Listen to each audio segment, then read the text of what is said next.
Magandang araw mga classmates. Pag-usapan natin ngayon yung limberneck.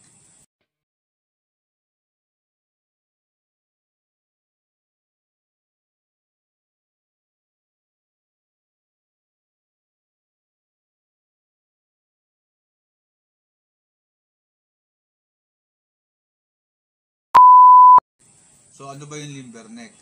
So yung limberneck, ito yung vitamin B1 deficiency o yung thiamine.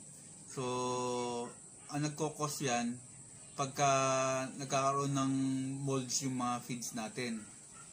So para nagkakaroon ng amag. So ang nangyayari doon sa mga alaga natin, nagkakaroon ng neck paralysis. So nangyayari dyan, yung parang tumatabingi yung leeg nila at saka minsan parang humahaba yung leeg dahil mabigat yung ulo nila. So ano yung cause nun? Bakit nagkakaroon ng ganun yung mga alaga natin? So pangkaraniwan nangyayari yan kapag nakakain sila ng panis na pagkain. For example, pagka ang pakain mo wet feeding. So mangyari, pinakain mo siya nang hindi siya nakaubos. So mangyayari doon, pag hindi mo natanggal yung feeds niya, napabayaan mo buong araw at kinain niya. So alam natin pagka yung feeds na basa, pagka tumagal yun, napapanis yun eh. So ganoon nangyayari, nagkakaroon siya ng ng limberneck. So basta usually ang cause niyan, yung panis na pagkain, minsan doon pagka contaminated yung tubigan nila. At isa pang dahilan yung pagka nakakain sila yung mga bulok na karne. For example, yung mga ibon na namatay, kinain nila yon. So toxin yun eh. Lason yun. Parang walang iniwan sa tao. Pagka kumain ka ng isang pagkain na panis, so usually para kang napupud poisoning. So nangyayari doon, nadidehydrate yung katawan mo. So parang ganoon din nangyayari doon sa manok pag nakakain sila ng panis na pagkain. Ganoon nangyayari sa kanila, nagkakaroon sila ng limberneck. So mamaya i-demo ko sa inyo. Meron tayo isang case na nangyayari doon sa alaga natin na nagkaroon ng limberneck. So mamaya tatalakayin ko kung yung treatment, kung ano yung ginagamit nating gamot para malunasan yung limberneck. So mamaya panoorin. So mga classmate, ito yung itsura nung tinamaan ng limberneck. So pangkaraniwan yung leeg nila, lupay pa yung leeg nila.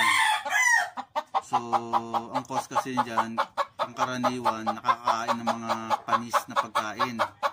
So siguro hindi agad na monitor, kaya yun, gano'n na nangyari sa kanya. So mamaya gagamutin natin to ng Epsom salt. So mamaya i-demo ko sa inyo kung paano paggamit ng practice namin, kung paano paggamit ng Epsom salt. Kailangan natin sa paggagamot ng limberneck, na tinamaan ng limberneck na manok. So kailangan natin ng ringgilya. So ito yung ringgilya ito, 1 cc to. So pag convert mo sa ml to, 1 ml to. So ito yung Epsom salt na gagamitin natin para gamutin yung manok. So ito available sa mga Mercury Drugs. So limited lang naman yung mga nagbebenta nito na branches, pero kayo na bahala maghanap po sa kayo makakabili. And then kailangan natin ng 4 ml na tubig. So ito, kumuha na ako ng 4 ml na tubig kasi ito yung gagamitin natin na tubig. Tapos i-dissolve natin yung Epsom salt dito. So ang practice namin mga 2 grams yung hinahalo namin dito, and then sinusupa namin sa manok. So mamaya i-demo ko sa inyo kung paano paggamit nito. So ganito yung practice na ginagawa namin. So isusupa natin yung Epsom salt dun sa tinamaan ng manok na meron limberneck. So natin, papasok natin yung ringgilya dun sa lalamunan. Ipasok dun sa laliman nyo para at least pumasok agad yung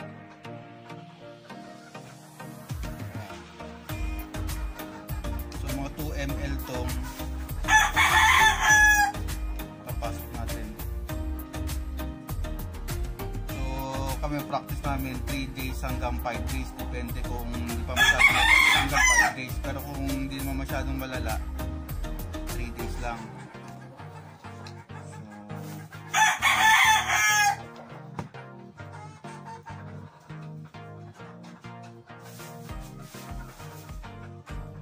Tawag dito, sinuso pa yung gamot dun sa manok kasi hindi naman niya kayang uminom kasi nga nakikita nyo yung sitwasyon niya, oh. Lele yung kanyang leeg.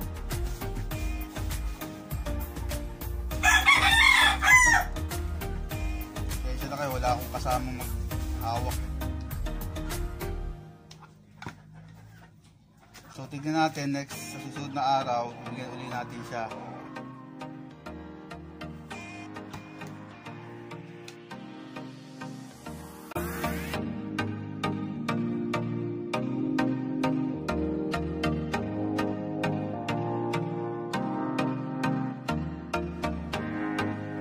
Importante ito, medyo maingat kayo sa pagsusupa dahil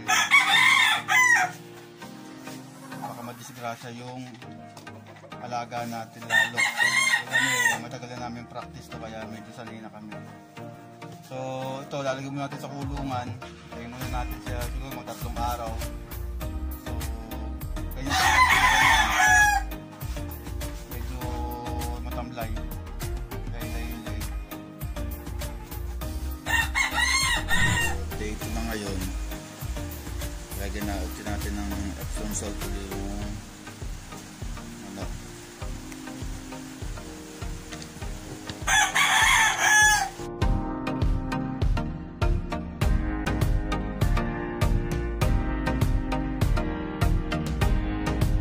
Importante ipasok natin mabuti yung ringgilya sa may mismong ngalang-ngala niya para diretso agad yung gamot dun sa loob ng katawan niya.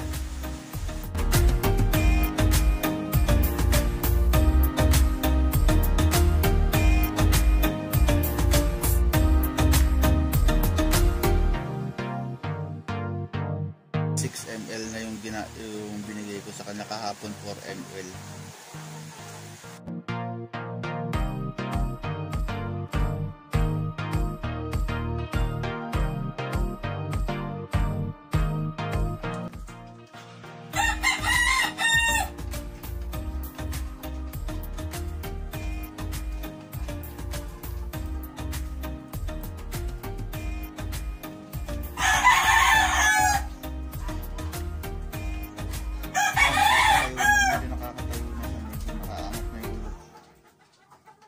So kabibigay lang ng Epsom salt.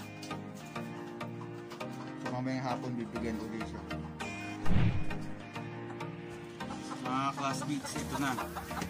Tumayo na yung ginagamot natin na mayroong limber neck. So makikita nyo lalo kagaling yung Epsom salt na binigay natin. So ngayon last magbibigay ulit tayo ngayong hapon para bukas mapakain na natin siya, pero yung soft lang ang bibigay lang natin, yung tinapay lang na pabasain lang natin. So ganun lang yung paggamot sa tinamaan ng limber neck. So ayan, nakatayo na siya. As nakita nyo na naka-recover yung alaga natin na nagkaroon ng limber neck. Baksak na yung ulo niya eh. So within 3 days nakatayo siya. So gumamit tayo ng Epsom salt, nakita nyo naman. So ginawa natin, dinilute natin dun sa tubig and then sinupak natin. So yun ang way kasi para mapumasok yung yung solution dun sa katawan niya, kasi hindi nga siya makakainom dahil baksak nga yung ulo niya eh. So basta ingat lang dun sa pagsusupak ng proseso ng pagsusupak, dahil medyo delikado nga yun. Kaya pangkaraniwan nun, dapat pag sinalpak mo dun sa bunganga nung manok, isagad mo dun hanggang dun sa may lalamunan niya, para diretso dun sa pagpasok ng solution sa loob ng katawan. So pinakita ko sa iyo, dinemo ko sa inyo yung day 1, day 2 at saka yung day 3. So nakatayo na siya ng day 3. So madali lang naman siyang gamutin, kaya lang medyo yung naging case nun medyo malala kasi baksak siya eh. Pero kung naagapan na medyo nakatayo pa at medyo nakaalo lang yung leeg, baka isang araw gumaling na siya. So far naman, yung kagandahan, naka-recover siya. Basta tandaan natin, mas importante yung prevention, kaya kailangan laging malinis yung pakainan nila, yung tubigan nila, at saka kung may kinakain sila mga bulok na, for example, yung sinasabi ko, yung may mga namatay na ibon o daga na kinain nila, doon yung magkakos ng limber neck. Kaya kagandahan, at saka yung feeds, lalo na pagka bumibili kayo ng feeds sa poultry supply, hindi nyo papansin, yung kalahati pala nabasa. So pag nabasa yun, hindi natin napansin, dumating sa bahay, pinakain natin, minsan namumuo yun eh, doon nagkakaroon ng molds. Kung hinalo mo na doon sa papakainin ng mga alaga natin, hindi mo napansin, minsan nagkukulay green yun eh, namumuo. So doon isang cause din yun na magkakaproblema yung mga alaga natin. Basta mas maganda, more on prevention tayo nakatutok. Kaya lang, yun nga, sabi ko, hindi naman palaging ganon. Pero importante, alam mo yung masolusyonan mo yung ganyang problema. Basta maagapan lang natin. So sana marami kayong natutunan. Kung may mga comments kayo, i-message nyo lang ako para ma-assist ko kayo o matulungan ko kayo kung paano paggamit ng Epsom salt. So yun naman, yung Epsom salt, available naman yan sa Mercury Drugs. So kaya lang limited na branches lang kasi nagbebenta niyan. So try nyo sa online, sa Facebook, baka makahanap kayo ng pagkukunan ng ng Epsom salt. So effective talaga siya kasi pang-cleansing siya eh. Para yung lason doon sa katawan ng manok mawala. Kaya yung time na nakita ko yan na nagkaroon ng limber neck, yung butchi niya may laman. So kailangan yung butchi niya, pagka sinalpakan mo ng solution ng merong Epsom salt, kailangan bumaba yun sa at ilabas niya sa katawan niya. Kaya kailangan maiipot niya yun para luminis yung katawan niya, para makarecover siya. So nakita niyo naman, nakarecover yung alaga natin. So ganun lang. Sana sa susunod mga topic natin, masundan niyo yung mga vlogs ko para at least makatulong sa inyo. So mostly yan yung mga practice namin sa munti naming manukan. So magandang araw sa inyo lahat.